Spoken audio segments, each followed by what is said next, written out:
কৃষ্ণ নাম যখনই শ্রবণে দিয়েছেন কর্মে, কৃষ্ণ নামে চৈতন্য ফিরেছে, কিন্তু রাধারানীর উন্মাদের ন্যায় ফেরে নাই।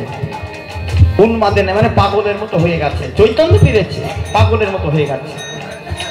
আমার শ্যাম কই, আমার শ্যাম, আমার শ্যাম কই গো, কই আমার শ্যাম। এইভাবে করতে করতে দেখে কিনা সম্মুখে একটা তামাল বৃক্ষ। ওই তামাল বৃক্ষকে দর্শন করে মনে করছে এটাই আমার শ্যাম, আমার গোবিন্দ। সম্মুখেতে তামাল তরু করে নিরীক্ষণ, সম্মুখেতে তামাল তরু করি নিরীক্ষণ, সম্মুখেতে তামাল তরু করি নিরীক্ষণ। উন্মাদিনী হয়ে রাই দিল আলিঙ্গন, উন্মাদিনী হয়ে রাই দিল আলিঙ্গন। পরাণে বধূ তুমি ভালো আছো তো, পরাণে বধূ তুমি ভালো আছো তো, বধূ তুমি ভালো আছো তো। ওহে আমার প্রাণ গোবিন্দ বধূ তুমি ভালো আছো তো, ওহে আমার প্রাণ গোবিন্দ বধূ তুমি ভালো আছো তো। তামাল বৃক্ষকে জড়িয়ে ধরে বলছেন এটাই আমার শ্যাম। তার মানে তামাল বৃক্ষ তো কালো, কৃষ্ণ কালো, ওটাকে গোবিন্দ ভেবে নিচ্ছেন। সর্বঙ্গ হাত বোলাচ্ছেন, বধূ তুমি ভালো আছো তো? ও তুমি তো মথুরায় গিয়েছিলে তাই না? আচ্ছা তোমার এই দেহটা এত কঠিনে পরিণত হলো কি করে? কোমল থেকে সুকোমল তোমার তনুখানি আর এত কঠিনে পরিণত হলো কি করে? ও বুঝতে পেরেছি, তুমি তো মথুরায় গিয়েছিলে, মথুরার রমণী তোমাকে এমন ভাবে সেবা করেছে, কোমল হইতে সুকোমল তনুখানি এমন কঠিনে পরিণত করে দিয়েছে। এইবার উন্মাদ পাগলের ন্যায় হয়ে গেছে। পিছন থেকে বৃন্দা এসে বললেন রাধে অমন করিস না, অমন করিস না।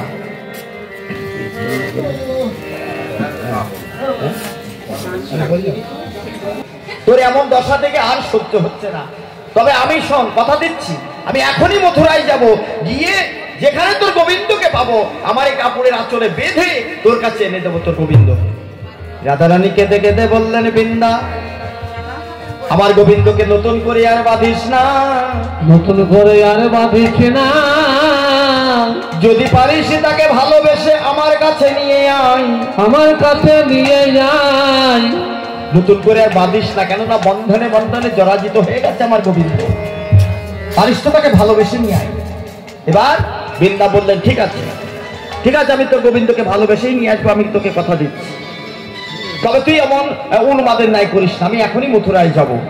বৃন্দা দুটি রাধারানীকে বলছেন কি গো, ধৈর্য মে করু ধৈর্য মে মম, জঙ্গুরু ধৈর্য মম, ধৈর্য করু ধৈর্য মে মম, জঙ্গুরু ধৈর্য মম। গচ্ছ মে মথুরায়,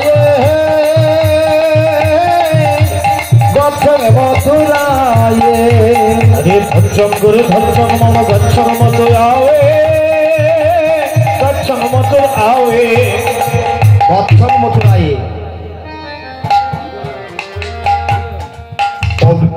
পূরবপুরী প্রতিবাদ খায়ে যাহা দর্শন পাবে,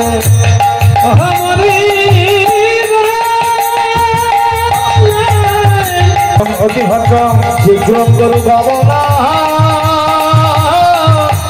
শীঘ্র করু গমনা। হরে ভদ্রম অতি ভদ্রম শীঘ্রম কর গমনা,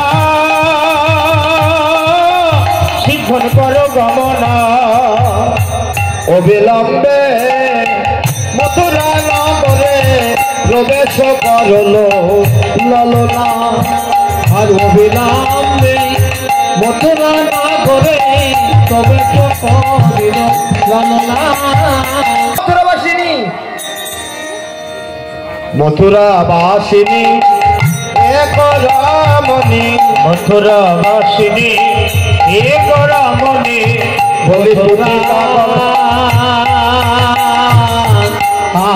আমাকে বলেন হ্যাঁ গো, কতবার ডাকছি তোমাকে, কি বলছো?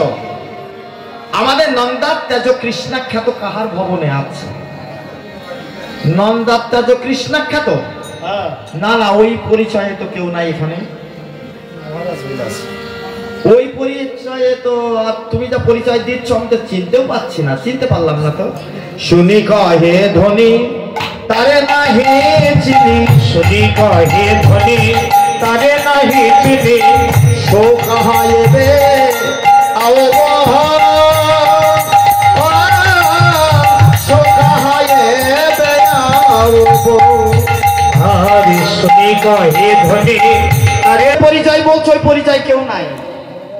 মোরা জানি বসু দৈব কিশুত রাম অনুজ মাধব, তবে ওনার আগে নাম ছিল কৃষ্ণ, মথুরায় এসে নাম হয়েছে মাধব। আর উনি তো মথুরার রাজা গো, তবে পিতামাতার পরিচয় আলাদা। তুমি যে পিতামাতার পরিচয় দিচ্ছ ওই পরিচয় কেউ নাই। হ্যাঁ, যেই বলেছেন মথুরাবাসিনী, তখন বৃন্দা একেবারে তাড়াতাড়ি করে বলছেন, কি গো সই সই সই কই কই কই, সই সই কই কই কই, সই সই সই কই কই কই, সই সই কই কই কই, দর্শনে বাবয় আশা, দর্শনে বাবয় আশা। সই সই সই কই কই কই। জয় রাম। রাধে রাধে।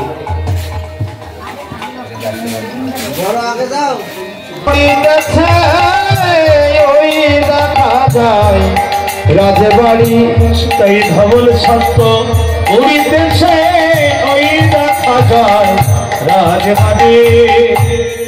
যেই বলেছেন বৃন্দা তখন বলছেন, মথুরাবাসিনী তোমাদের মহারাজের কাছে একটু আমাকে নিয়ে যাবে? মথুরাবাসিনী বলে, না হা, কি আল্লাহদের কথা, আমাদের মহারাজের, আমরা আমাদের দেশের রাজা আমি কোনোদিন দেখি নাই। কেন দেখো নাই? কেন দেখো নাই? আরে বাবা, আমাদের রাজার কাছে নাকি নারী যেতে মানা। ও নারী যেতে মানা কেন? তোমাদের রাজা কি ব্রহ্মচারী নাকি? বললেন মনে হয় ব্রহ্মচারী। তা ব্রহ্মচারী যদি হয় তোমাদের রাজা রানী নেই? বললেন হ্যাঁ, রানীও আছে। তা রানী থাকলে পরে সে ব্রহ্মচারী হয় কি করে? হ্যাঁ? না, তাও হয় কি করে? প্রত্যেকটা দ্বারে দাঁড়িয়ে আছে, আবার দারোয়ান আছে, যাবে কি করে? তুমি তো যেতে পারবে না, প্রথম দ্বারে গিয়েই আটকিয়ে যাবে, তোমার তো যেতে দেবে না। ওই যে দাঁড়িয়ে আছে, তোমার তো যেতেই দেবে না। বেন্দা দুটি বলে, শোনো, তোমাদের রাধার 7 তালা কেন 100 তালার উপর খান না কেন? আমার কাছে না এমন একটা মহামন্ত্র আছে, সে মন্ত্রটা যদি একবার প্রয়োগ করি না, 7 তালা কেন 100 তালার উপর থাকলেও আমার যেতে হবে না রাজার কাছে, ওই রাজা আসতে হবে আমার কাছে। মথুরাবাসিনী বলছে, ও তাহলে তোমার কাছে রাজা নামানোর মন্ত্র আছে? বলেন হ্যাঁ গো। তা মথুরাবাসিনী তখন বলছে, তোমার জন্য যদি রাজা দর্শন হয়, চলো তাহলে তোমার নিয়ে যাচ্ছে। মথুরাবাসিনী এবার বৃন্দা দুটিকে নিয়ে 7ম তালার প্রথম দ্বারে গিয়ে বৃন্দা দুটি এবার সেই মহামন্ত্রটা প্রয়োগ করছে। মহামন্ত্রটা কি গো? জয় রাধে শ্রী রাধে, রাধে রাধে কৃপা করো। জয় রাধে শ্রী রাধে, রাধে রাধে কৃপা করো।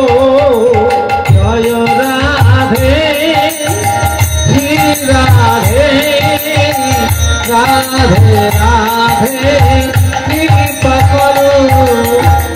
জয় রাধে শ্রী রাধে, রাধে রাধে কৃপা করো। জয় রাধে শ্রী রাধে, রাধে রাধে কৃপা করো। জয় রাধে শ্রী রাধে, রাধে রাধে কৃপা করো। যেই মহামন্ত্র প্রয়োগ করেছে, 7ম তলা ভেদ করে গিয়ে মহারাজের কানে লেগেছে। এই মহামন্ত্র আর কি মহারাজ থাকতে পারে গো? অন্তর থেকে চিন্তা করছি, কে গেয়ে যায়,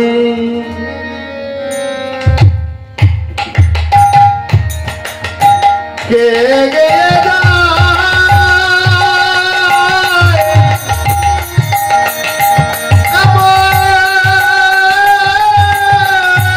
মহামন্ত্র, রাধা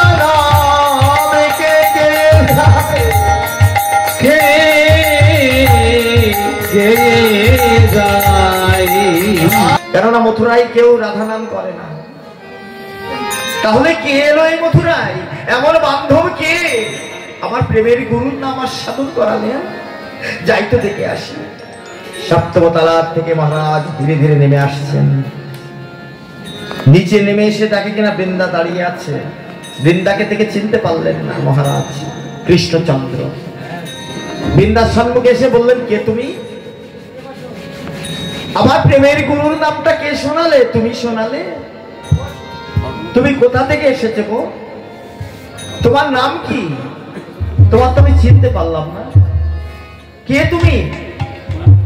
বৃন্দা বলছেন, মহারাজ একদিন তুমি আমাকে চিনতে, এখন তুমি চিনতে পারবে না তার আমি জানি। কেননা যেদিন চিনতে সেদিন তোমার মনটা থাকতো চিনিতে, সেই দিন তুমি আমার চিনতে।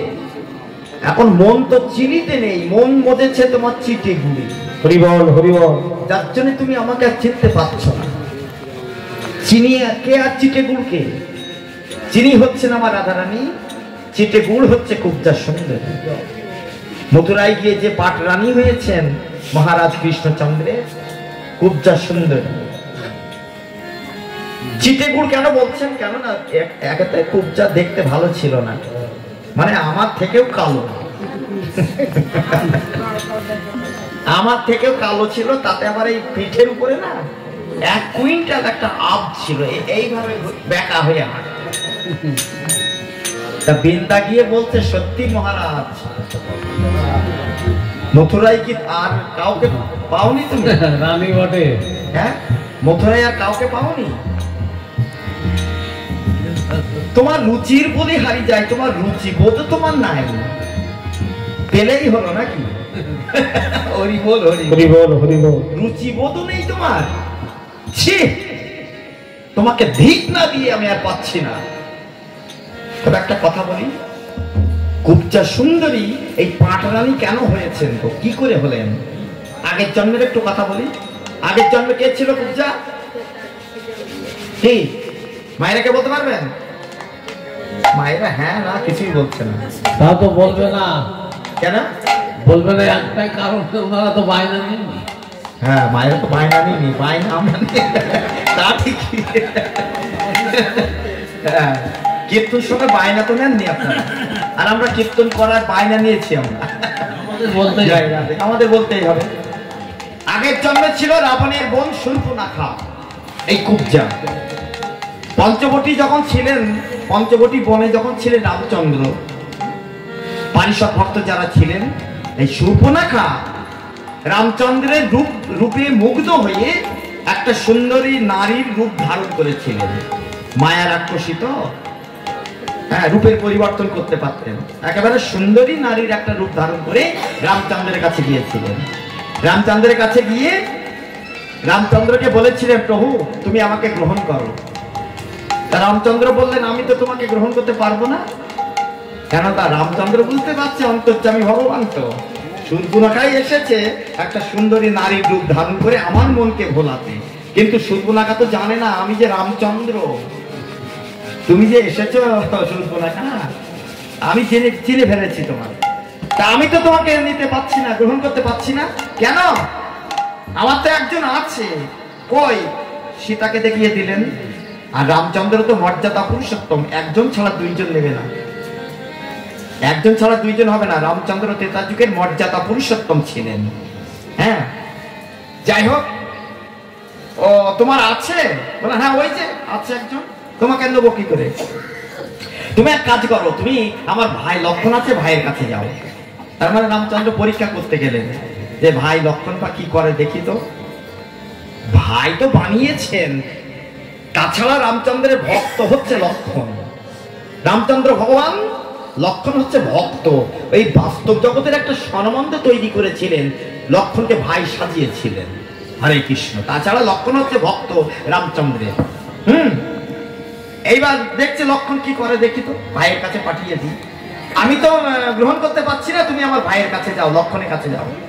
শূর্পণখা এবার লক্ষণের কাছে গেল, গিয়ে বললেন, এই যে উনি তো আমাকে গ্রহণ করলেন না, তাহলে তুমি আমাকে গ্রহণ করো। লক্ষণ বললেন, আমারও একজন আছে গো। তা তোমারটা কই? আমারটা বাড়িতে আছে। লক্ষণের বিবাহ হয়েছিল গো। লক্ষণের স্ত্রীর নাম কি ভাইরা বলতে পারবেন? হ্যাঁ, রাইট, উর্মিলা। লক্ষণের স্ত্রীর নাম হচ্ছে উর্মিলা। তা আমারটা বাড়িতে আছে। এইবার শূর্পণখা রাক্ষসিনী তো, ভেতরে ক্রোধ সৃষ্টি হলো, মানে কামে বাধা প্রাপ্ত হতে পারে মানুষের যেমন হয়, তেমন শূর্পণখার ভেতরে হলো, রাগ হয়ে গেল, মনোবাসনা পূর্ণ হলো না।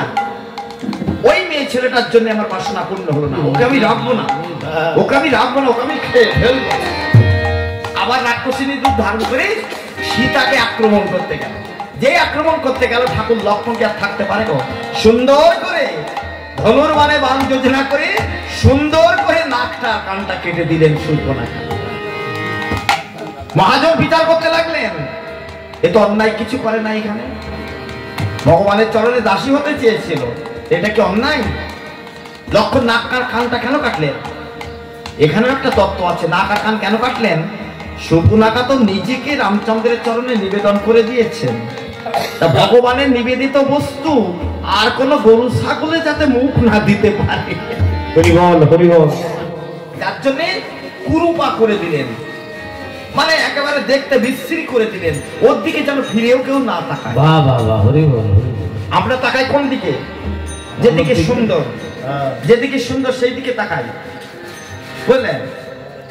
দিকে দিকে নিঠুর কালিয়া, কে বুদ্ধি, কে তোরে কুবুদ্ধি দিল, কে তোরে কুবুদ্ধি দিল, কেবা সেটা ছিল প্রীতি করিতে, মনে যদি এত ছিল, মনে যদি এত ছিল, দিকে দিকে দিকে নিঠুর কালিয়া, নাহি কো লাজের লেশ, নাহি কো লাজের লেশ, এক দেশেতে অনলে জ্বালাইয়ে, জ্বালাইতে আর এক দেশ, আর আগে দেশ।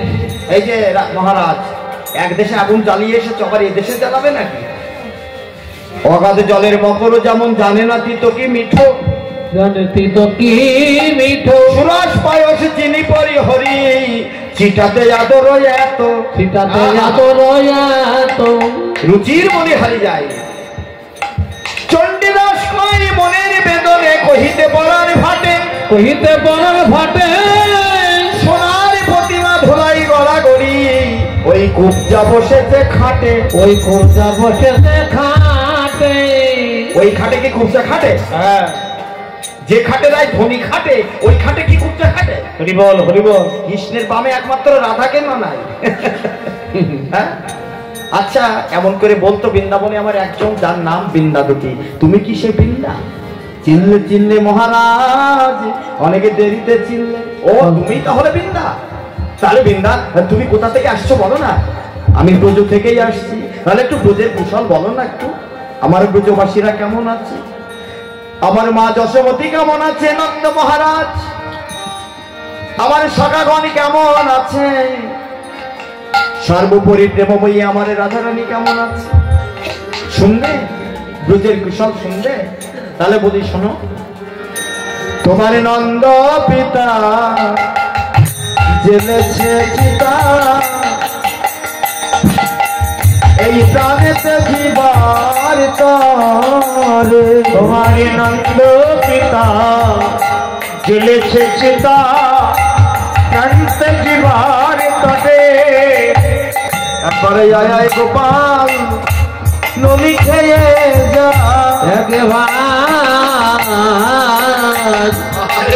আয় গোপাল নদী খেয়ে যা, বলিও রে আমার বাবা লাল, একবারে আয় গোপাল নলি খেয়ে যা, বলিও রে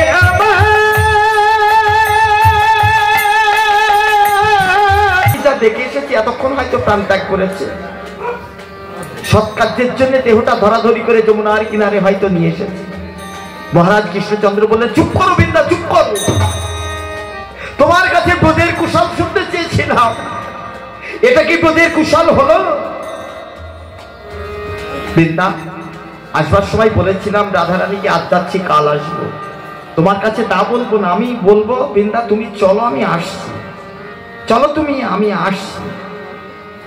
এইবার বৃন্দা দুটি বললেন, মহারাজ যখন বৃন্দাবন থেকে মথুরায় এসেছিলে, রাজা কংস রথ পাঠিয়েছিল তোমারে নিয়ে যাবার জন্য, কিন্তু ওই রথ তো আমাদের নাই। কিন্তু মহারাজ, তোমাকে ব্রজে নিয়ে যাবার জন্য আমরা একটা রথ সাজিয়ে রেখেছি, সেই রথে করে তোমাকে নিয়ে চলে যাব। সেই রথটা কোন রথ জানো? সেই রথটা হচ্ছে আমাদের এই দেহ রথ। হরিবল হরিবল। আমাদের দেহ রথটা আমরা সাজিয়ে রেখেছি